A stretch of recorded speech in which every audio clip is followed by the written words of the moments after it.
Hello everyone, welcome to YouTube and welcome to KCET Biology Previous Year Question Paper Series. ಇಲ್ಲಿ ನಾನು KCET Biology 2016 ಪೇಪರನ್ನು solve ಮಾಡ್ತಾ ಇದ್ದೇನೆ. ಇದು part 2. ಇಲ್ಲಿ ನಾನು ಕ್ವಶನ್ ನಂಬರ್ 11 ಇಂದ 20 ತನಕ ಡಿಸ್ಕಸ್ ಮಾಡ್ತಾ ಇದ್ದೇನೆ. Question number 11. Match the plant structures given in the column 1 with their plants given in the column 2. So column 1ನಲ್ಲಿ ಕೆಲವು ಸ್ಟ್ರಕ್ಚರ್ಸ್ಗಳನ್ನು ಕೊಟ್ಟಿದ್ದಾರೆ. ಪ್ರೋಥಾಲಸ್, ನಾರ್ಮಲಿ ಪ್ರೋಥಾಲಸನ್ನು ನಾವು ಟೆರಿಡೋಫೈಟ್ಸ್ನಲ್ಲಿ ನೋಡ್ತೀವಿ. ಭಾಳ ಸಿಂಪಲ್ ಇದೆ, ನೀವು ಹಾಗೆ ನೆನ್ಪಿಟ್ಕೋಬೇಕಂದ್ರೆ ಪಿ. ಸೊ ಎರಡು ಆ್ಯಕ್ಚುಲಿ ಕ್ಯಾಪಿಟಲ್ ಲೆಟರ್ ಪಿ ಇಂದ ಸ್ಟಾರ್ಟ್ ಆಗಿದೆ. ಸೊ ಆ ಥರನೂ ನೆನ್ಪಿಟ್ಕೋಬೋದು. ಮೈಕ್ರೋಸ್ಪೋರೋಫಿಲ್, ಜಿಮ್ನೋಸ್ಪಮ್.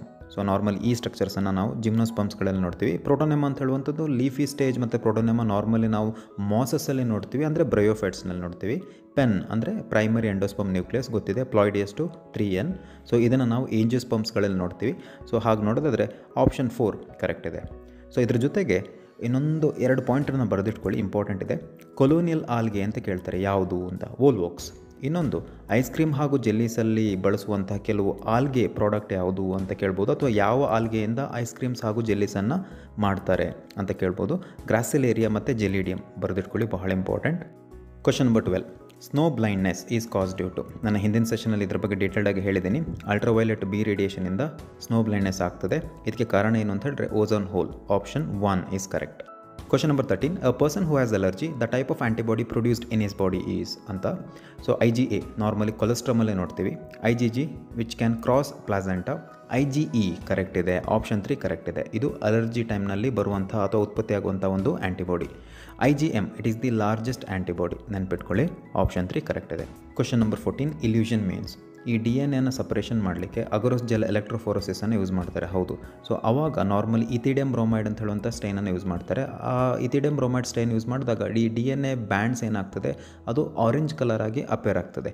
ಸೊ ಈಗ ನಾನು ಸೆಲೆಕ್ಟ್ ಮಾಡಿದಂತಹ ಒಂದು ಬ್ಯಾಂಡ್ ಆಫ್ DNA ನಾನೀಗ ಅಗರೋಸ್ ಜೆಲ್ಲಿಂದ ತೆಗಿಬೇಕಾಗ್ತದೆ. ಸೊ ಇದಕ್ಕೆ ನಾವು ಇಲ್ಯೂಷನ್ ಅಂತ ಕರಿತೀವಿ. So it is nothing but cutting and extraction of DNA bands from the agarose gel.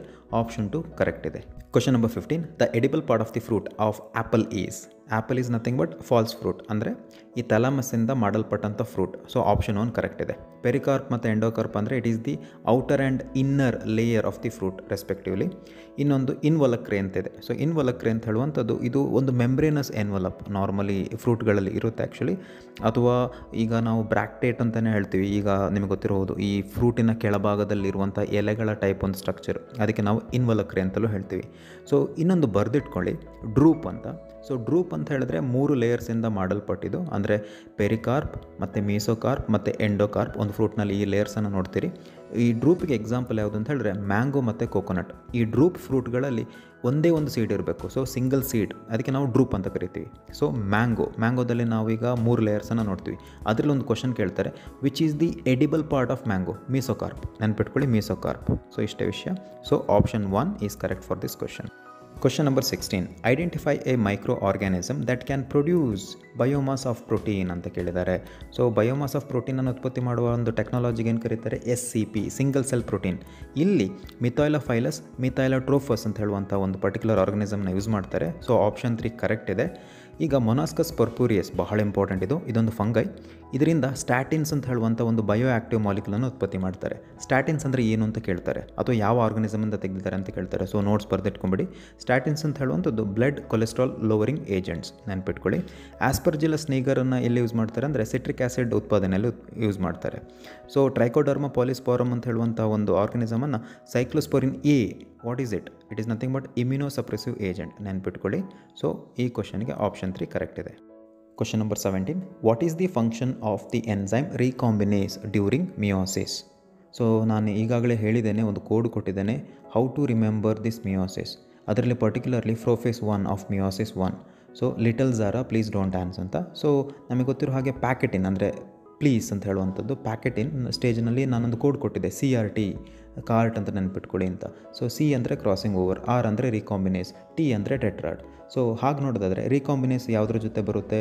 So normally crossing over ಜೊತೆ ಬರುತ್ತೆ. So option 2 crossing over between non sister chromatids. So option 2 correct ಇದೆ.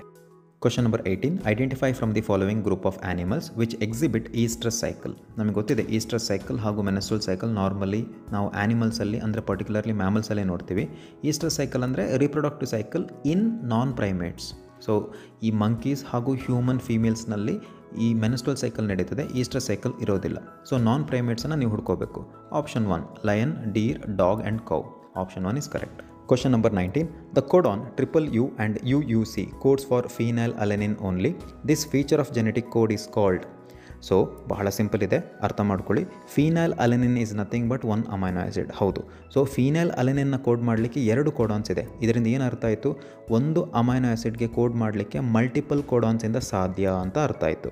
So this feature of genetic code is called. ನಮಗೆ ಗೊತ್ತಿದೆ salient features of genetic ಕೋಡಲ್ಲಿ degenerate ಅಂತ ಹೇಳುವಂಥದ್ದು property ಇದೆ. What is degenerate? It is nothing but ಓಬಲ್ hypothesis. NCERTಯಲ್ಲಿ ಓಬಲ್ hypothesis ಬಗ್ಗೆ ಕೊಡಲಿಲ್ಲ, ನೆನ್ಪಿಟ್ಕೊಳ್ಳಿ. Degenerate is nothing but ಓಬಲ್ hypothesis. ಏನಿದು ಓಬಲ್? ಓಬಲ್ ಅಂತ ಹೇಳಿದ್ರೆ ಒಂದು flexibility between the third nitrogenous base of the codon and the first nitrogenous base of the anticodon that is present on the tRNA carrying a specific amino acid. ಇಷ್ಟೇ ವಿಷಯ. So ಮೂರನೇ nitrogenous base ಹಾಗೂ first ಆ್ಯಂಟಿಕೋಡಾನ್ದು nitrogenous base ಏನಿದೆ ಅದು flexible ಇರ್ತದೆ ಅಷ್ಟೇ. So ಮೊದಲೆರಡು ಕೋಡಾನಲ್ಲಿರುವಂಥ nitrogenous base is enough to code for a particular amino acid ಅಷ್ಟು. ಸೊ ಅದಕ್ಕೋಸ್ಕರನೇ ಒಂದು ಅಮೈನೋ ಆ್ಯಸಿಡ್ಗೆ ಕೋಡ್ ಮಾಡಲಿಕ್ಕೆ ಮಲ್ಟಿಪಲ್ ಕೋಡಾನ್ಸಿಂದ ಸಾಧ್ಯ. ಸೊ ಈ ಪ್ರಾಪರ್ಟಿಗೆ ನಾವು ಡಿಜೆನರೇಟ್ ಅಂತ ಕರಿತೀವಿ, ನೆನ್ಪಿಟ್ಕೊಳ್ಳಿ. ಇದ್ರ ಜೊತೆಯಲ್ಲಿ ಇನ್ನೊಂದು ಬರೆದಿಟ್ಕೊಂಬಿಡಿ, ಎಕ್ಸೆಪ್ಟ್ ಮಿಥಿಯೋನಿನ್ ಆ್ಯಂಡ್ ಟ್ರಿಪ್ಟೋಫ್ಯಾನ್. ಏನಿದೆ ಈ ಟ್ರಿಪ್ಟೋಫ್ಯಾನ್ ಹಾಗೂ ಮಿಥಿಯೋನಿನ್ ಅಂತ ಹೇಳುವಂಥ ಅಮೈನೋ ಆ್ಯಸಿಡ್ಗೆ ಕೋಡ್ ಮಾಡಲಿಕ್ಕೆ ಒಂದೇ ಒಂದು ಕೋಡಾನಿಂದ ಮಾತ್ರ ಸಾಧ್ಯ. So it will not follow degenerate ಅಥವಾ ಓಬಲ್ ಹೈಪೋಥಿಸಿಸ್, ನೆನ್ಪಿಟ್ಕೊಳ್ಳಿ. ರಿಮೈನಿಂಗ್ 18 ಅಮೈನೋ ಆ್ಯಸಿಡ್ ಏನಿದೆ, 18 amino acids are coded by more than 1 codons. ಇದನ್ನೆಲ್ಲ ನೆನ್ಪಿಟ್ಕೊಳ್ಳಿ. ಸೊ ಆಪ್ಷನ್ 3 ಕರೆಕ್ಟ್ ಇದೆ. Question number 20. One of the following area is an example for secondary succession. If the succession takes place in or on ಅಂತ ಕೇಳಿದ್ದಾರೆ. So ಇಲ್ಲಿ already animal ಇತ್ತು, ಆ ಜಾಗದಲ್ಲಿ ಏನೋ ಒಂದು ಡಿಫಾರೆಸ್ಟೇಷನ್ ಅಥವಾ ಏನೋ ಒಂದು ನ್ಯಾಚುರಲ್ ಕೆಲಾಮಿಟಿಯಿಂದ ಆ ಪರ್ಟಿಕ್ಯುಲರ್ ಏರಿಯಾ ಹಾಳಾಗಿರುತ್ತೆ. ಸೊ ಅಂದರೆ ಇಲ್ಲಿ ಸೆಕೆಂಡರಿ ಸಕ್ಸೆಷನ್ ಆಗಬೇಕು. ಅಂದರೆ ಅಬಾಂಡೆಂಟ್ ಫಾರ್ಮ್ ಲ್ಯಾಂಡ್ ಅಂತ ಕೊಟ್ಟಿದ್ದಾರಲ್ಲ ಅದು ಕರೆಕ್ಟ್. ಆ ಫಾರ್ಮ್ ಲ್ಯಾಂಡ್ ಅಂತ ಇದೆ ನೋಡಿ. ಅಂದರೆ ಒಂದು ಕಾಲದಲ್ಲಿ ಅದು ಫಾರ್ಮ್ ಲ್ಯಾಂಡ್ ಆಗಿತ್ತು, ಅಗ್ರಿಕಲ್ಚರ್ಗೆ ಯೂಸ್ ಮಾಡ್ತಾಯಿದ್ರು. ಅಂದರೆ ಅಲ್ಲಿ ಆ್ಯನಿಮಲ್ಸ್ ಅಥವಾ ಈ ಫ್ಲೋರಾ ಮತ್ತು ಫಾನಾ ಇತ್ತು. ಸೊ ಈಗಿಲ್ಲ. ಸೊ ಅಲ್ಲಿ ಈಗ ಹೊಸದಾಗಿ ಒಂದು ಆ್ಯನಿಮಲ್ ತನ್ನ ಪಾಪ್ಯುಲೇಷನನ್ನು ಮಾಡ್ತಾ ಇದೆ. So option 1 newly cooled lava, newly created pond, bare ರಾಕಲ್ಲಿ ಮುಂಚೆ ಯಾವುದೇ ರೀತಿಯಾದಂಥ ಫ್ಲೋರಾಫಾನಾ ಇಲ್ಲ. ಸೊ ಇಲ್ಲಿ ಈಗ ಹೊಸದಾಗಿ ಫ್ಲೋರಾಫಾನಾ ಆಗ್ತಾ ಇದೆ. ಸೊ ಇದೆಲ್ಲ 2, 3, 4 ಏನಿದೆ ಅದು ಪ್ರೈಮರಿ ಸಕ್ಸೆಷನ್ ಆಗಬೇಕು. ಬರೆದಿಟ್ಕೊಂಬಿಡಿ, ಎಕ್ಸಾಂಪಲ್ಸ್ ಎಲ್ಲ ಇಂಪಾರ್ಟೆಂಟ್. ಸೊ ಆಪ್ಷನ್ 1 ಕರೆಕ್ಟ್ ಇದೆ.